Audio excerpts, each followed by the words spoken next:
Hello, hello, hello, Facebook. I hope you're doing well. I'm doing great. I want to appreciate everybody for joining me on this first episode of Locker Room Live. So I'm just going to get right into it today. Got my playbook here, so let's get started. Theme of the show today. Theme of the show is, do you think you can't? And for many people, they really believe this. They are in an environment that's just toxic to their dreams, their ambitions in life. So they end up believing and buying into they can't. And that doesn't have to be you. So this show today is going to be kind of an attempt to pivot you into directions of your dreams and ambitions and the good things that you want to achieve in life. So hopefully this show will be helpful to you. Going to get right into it. So you guys are probably thinking, I'm not in a locker room right now. And you're wondering, why is this show called Locker Room Live? Well, really, if you think about it, if sports are played on a field or on a court, those games, where the team is approaching halftime, they're approaching halftime and they're down. And this team doesn't look like they're going to win. And they go into the locker room at halftime, and their coach is in there. They're talking to their team, and games aren't necessarily won on the field or on the court. Games are won in the locker room. That coach gets their mind right, gets their head right, and helps that team band together with all their minds thinking in unity on that simple task, that simple goal. We're going to win this game. They come together and they win that game. And a lot of times they're the underdog. So that's kind of the concept here. Your locker room is not necessarily a locker room. There was a great religious movie that was made a couple of years ago called War Room. And it's kind of a similar principle, except it deals with prayer. And it's about having, a place in your home that you go and you pray.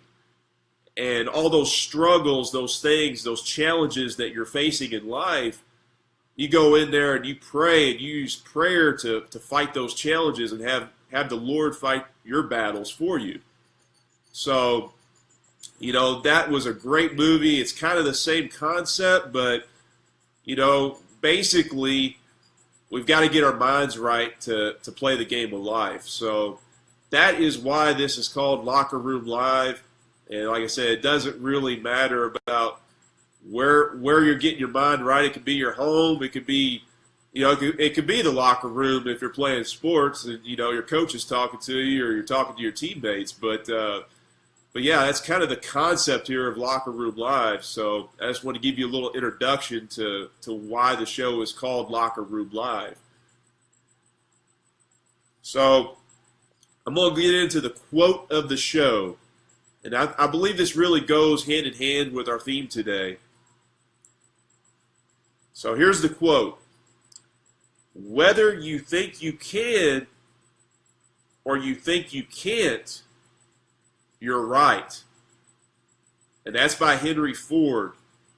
So from time to time, I may mention names of great auto industry titans and things. I'm a car guy, so but I believe, as simple as that is, it's very profound and really relatable to us in our life. I mean, that is such a smart quote.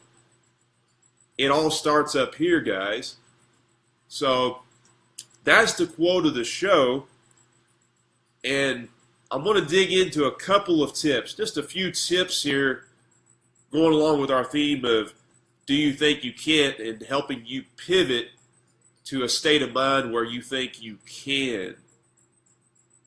All right? But before we get into those tips, it's time for the featured product today. So today's featured product is Confianza. You see that? All right, this is It Works Confianza. And let me tell you, I'm just going to be real with you here for a minute. We find ourselves trapped in what I like to call stress prisons. All right? You've got a mortgage to pay. You've got rent to pay. You've got a job that you're not necessarily that excited to go to. I know myself personally, although I feel very blessed that I have a job that I can, help pay my bills and things of that nature, I find myself at this point in my life that, I like doing things like this a whole lot more. I like being here live with you guys on Facebook. I like, writing and things of that nature. So, I've got other business things that I'm doing, and those things outside of my traditional job are really taking over. So, I guess you go into the workplace and the job, and I'm like, my passion isn't really here, and you feel a little disconnected. So, and that can itself cause distress in your life. So, I take Confianza on a almost daily basis, just for some of that. But I know each and every person is going to be different, that they have all types of stress prisons in their life. And take it at face value here, it says anti-stress formula. So that's what Confianza is. I just wanted to share that with you all today. Both myself and my wife are distributors, so I don't want to get in and bore you with a lot of ingredients and things of that nature.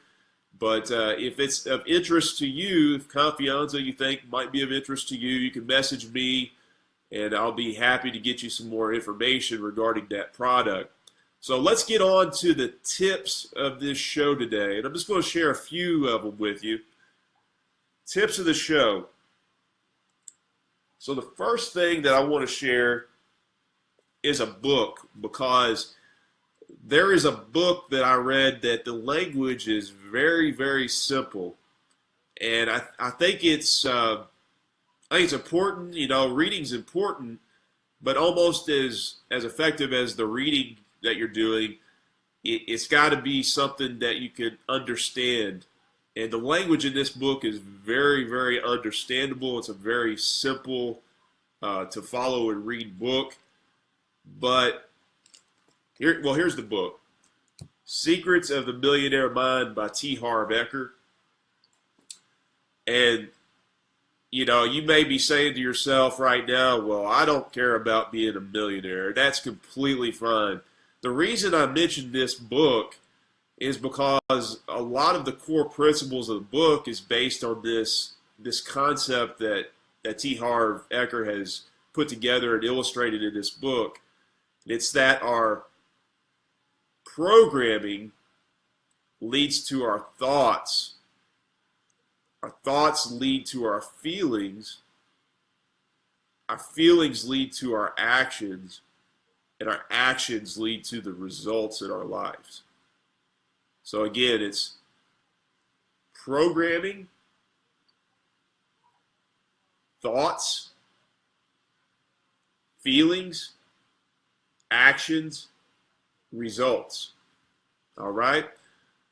So try to think about that, but basically programming, what is programming? So programming are the people that have been in your life, the influencers. If you grow up in an environment where everybody says you can't, your mind believes it. It buys into that. And, it's it's really sad, but you are what you've been programmed to be. And if you'll excuse me here,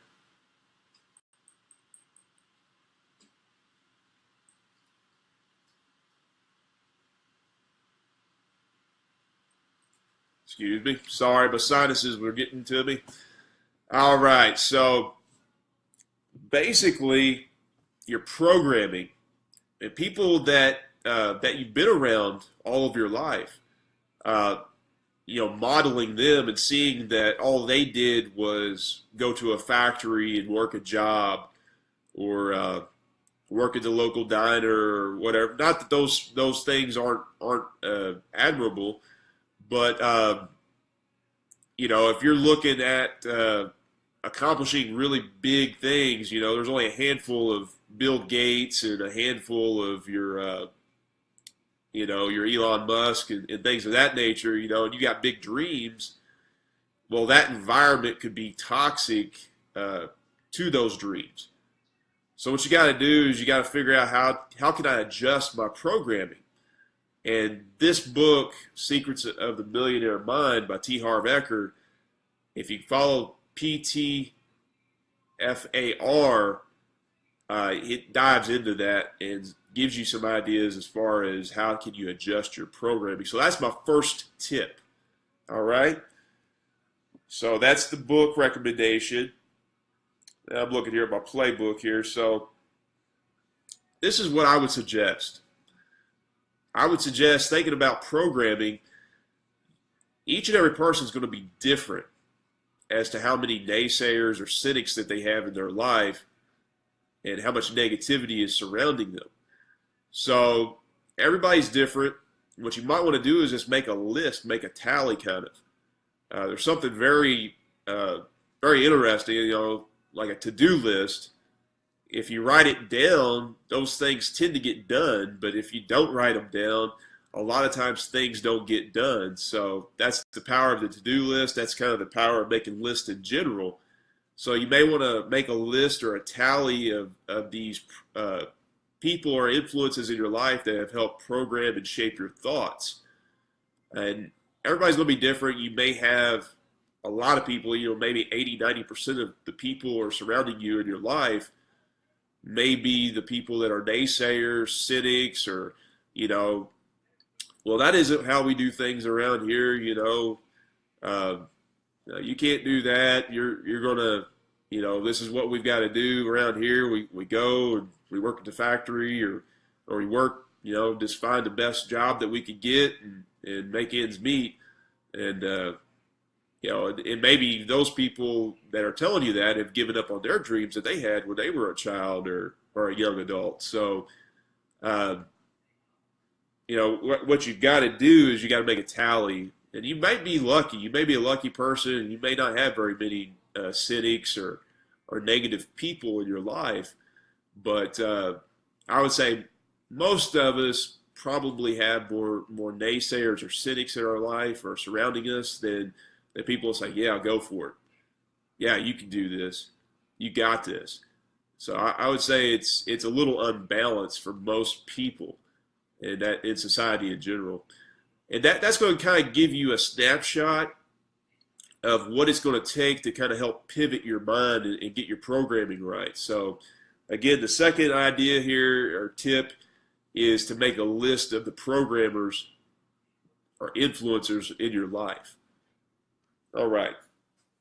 So moving on with that, and I'm going to kind of give you an example of somebody. Somebody that found themselves in an amazing challenge, an amazing struggle. The guy's name is John Morrow. And if you don't know who John Morrow is, he's actually the founder of smartblogger.com.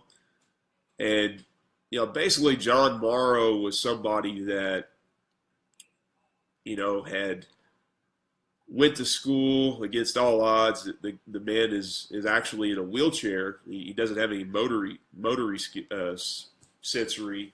He can't feel his motory. So he can't move. He has no movement. I'm probably not saying that right. But he has no movement in his limbs. So he's confined to a wheelchair. And John Morrow was very, very intelligent, but he started writing, uh, and he could not accept pay for his writing, but he did work with his dad in his dad's real estate company, and he actually raised $50 million for real estate projects. But in 2010, when the economic downturn hit, uh, all that went bust. So his dad couldn't help him out no more. Could help him with his finances, and John found himself where he really was in dire need of finding finances to cover his health care and his health needs. So he was already writing, and he didn't accept pay, but he'd always told these people, I will come back to you whenever I need the favor repaid, basically. And he's already writing for sites and things, but as he was struggling, as he was trying to get his mind right to go on this challenge, he basically started listening to everything he could listen to, any successful people, podcast after podcast. And that's why I would say, in addition to programmers or influencers in your life, the other part of this is your mind is a protective device. It's just kind of built that way. It's hardwired that way. If you don't go after growth in your life and you just work 40 hours a week, your default whenever you're not working is couch potato. So, to grow that's just a safe zone for your mind. But to grow that and accomplish great things, again, I said earlier,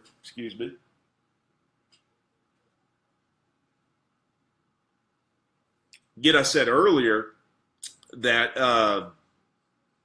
there's only a handful of Bill Gates or a handful of your Elon Musk in society, and think about that. But if you want to accomplish big things in life, you've got to listen to the most successful people. You've got to get out there and just listen to what successful people, because success leaves clues. So, listen to audios like podcasts and things of that nature. John Morrow did this for like a month. So you have your list. Tip number 2, you got your list of how many cynics or those people programming your mind. You've got that list. You know kind of percentage-wise how much it's going to take. If you're surrounded by a lot of people, a lot of naysayers that say you can't achieve your dreams, then you maybe want to invest a month or two and just listen to the most successful people you can on a podcast. And it doesn't matter if your interest is sports, if your interest is business, if it's marketing, if it's technology, entertainment. It doesn't really matter what the interest is. You can find successful people in that industry doing a podcast on that subject matter. So that's my third tip, is going to be to listen to audio. Okay, and that's essentially, those are the 3 tips that I have for you today. And this is what I'll promise you. I didn't get into people. I mean, it's kind of a common saying, you are the average of the 5 people you spend the most time with. But this is the true thought here. If you read, if you listen to audio, you will automatically, once whatever your thing is that you want to listen to, or sports, business, entertainment, whatever it is, you will automatically find yourself going towards the groups and communities that you will want to spend your time with. So that's just going to be an automatic end result. If you do these things, you read, you listen, you will eventually get there. You'll eventually find your community. So I didn't mention people at first, because these things will pivot you towards the community that you need to find. All right. So again, we're going to just get right here. Call to action, okay? This is your call to action. 1, if you like the featured product, message me, okay? and I'll help you out with that. The other thing is, get Locker Room Live out there. If you got benefit out of this podcast, or not podcast, but video, this live broadcast, if you got benefit out of this, share with your friends. Get the hashtag out there, Locker Room Live. I extremely appreciate it, okay? And these are going to be happening weekly, all right? So this is what I want to leave you with. Every day you wake up, it's halftime, okay? Every single day you wake up, it's halftime. It's up to you to get your mind right and win at the game of life. Peace, everybody. Thanks for tuning in. Can't wait to see you next week.